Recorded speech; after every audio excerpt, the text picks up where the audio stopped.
అక్కడే చనిపోగా కొంతమంది హాస్పిటల్కి తీసుకెళ్తుంటే చనిపోయారు. ఇలా మొత్తం కూడా ఒక విషాద వాతావరణం అయితే బెంగళూరులో ప్రస్తుతం చోటు చేసుకుంది.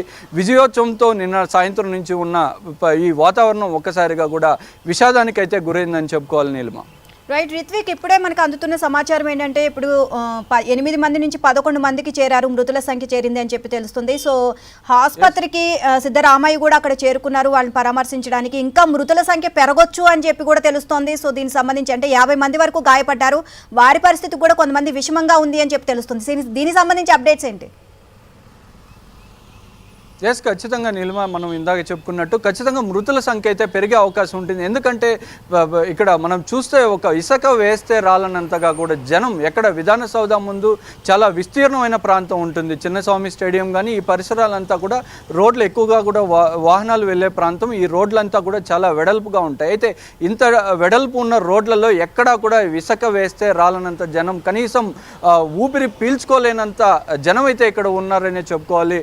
ఇది మధ్యాహ్నం నుంచి 1 గంట 2 గంటల ప్రాంతం నుంచి కూడా ఈ పరిసర ప్రాంతాల్లో ఇదే విధంగా ఉంది. అసలు కనీసం మొబైల్ నెట్వర్క్ కూడా లేని ఇంతటి ప్రాంతంలో ఎంత విధాన సౌధ వద్ద చిన్నపాటి మీటింగ్లు కానీ ఏదైనా జరిగితే చిన్నస్వామి స్టేడియం వద్ద రెగ్యులర్గా మ్యాచ్లు జరుగుతుంటాయి. అయితే మొబైల్ నెట్వర్క్ కూడా పూర్తిగా పనిచేయని విధంగా కూడా క్రౌడ్ ఇక్కడ ఉన్నారంటే మనం అర్థం చేసుకోవచ్చు ఎంతటి క్రౌడ్ అయితే ఇక్కడ ఉందని. ఎక్కడికక్కడ ఒక చిన్నస్వామి స్టేడియం వద్దే కాదు, విధాన సౌధ వరకు కూడా ఈ ప్రాంతం మొత్తం కూడా 2 నుంచి 3 కిలోమీటర్ల దూరం ఉంటుంది.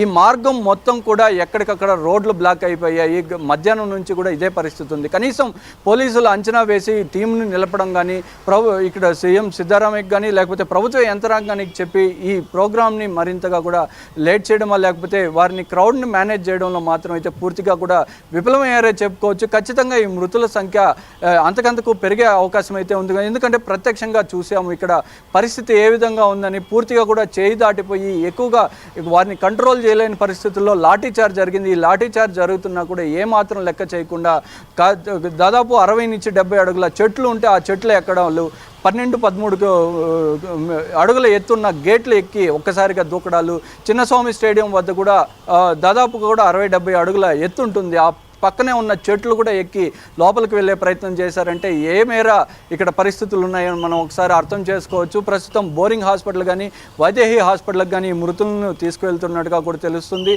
ఈ మరింతగా కూడా ఆసుపత్రుల్లో ఈ ఉన్న ఆ వసతులన్నీ ఉపయోగించుకొని ఈ ఊపిరాడక పడిపోయిన వారు, స్పృహ తప్పి పడిపోయిన వాళ్ళని కాపాడే ప్రయత్నం అయితే చేస్తున్నారు.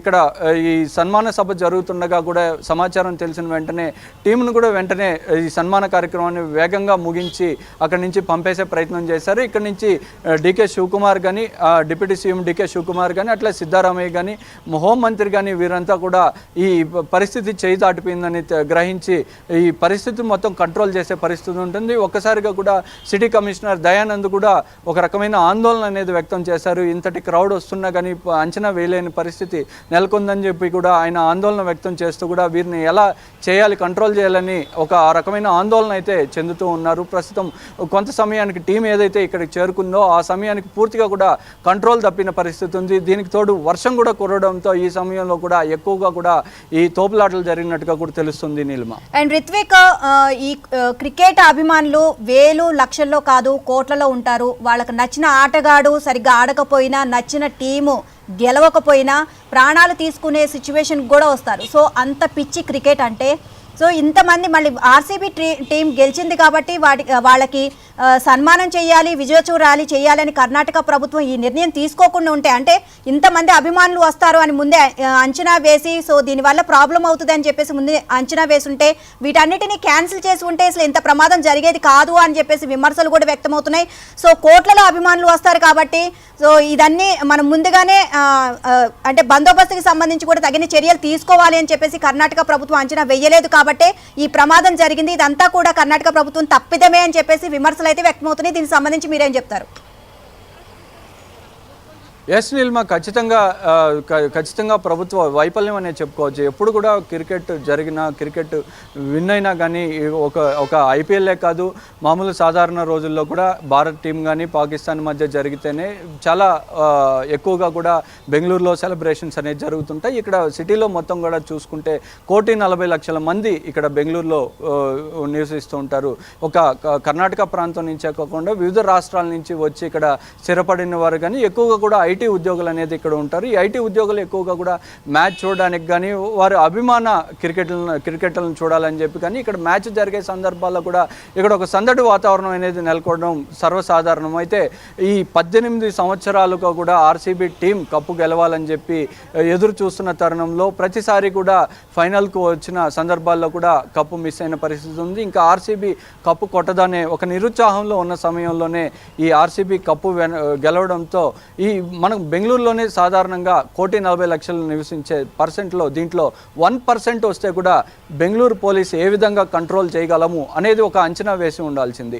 నిన్న రాత్రి నుంచి కూడా ఈ విపరీతమైన వెహికల్స్లో కానీ అట్లాగే వారి అభిమానాన్ని చాటే విధంగా కూడా క్రాకర్స్ ఎప్పుడూ కూడా లేని విధంగా కూడా దాదాపుగా కూడా మనకు అందుతున్న సందర్భంగా 50 కోట్ల రూపాయల క్రాకర్స్ని కాల్చారనేది కూడా ఒక ఇప్పుడు తాజాగా చెబుతున్న పరిస్థితి ఉంది. ఇంతటి మొత్తంలో కూడా ఒక దీపావళి సందర్భంలోనే దీపావళిలో కూడా అలాంటి క్రాకర్స్ కాల్చే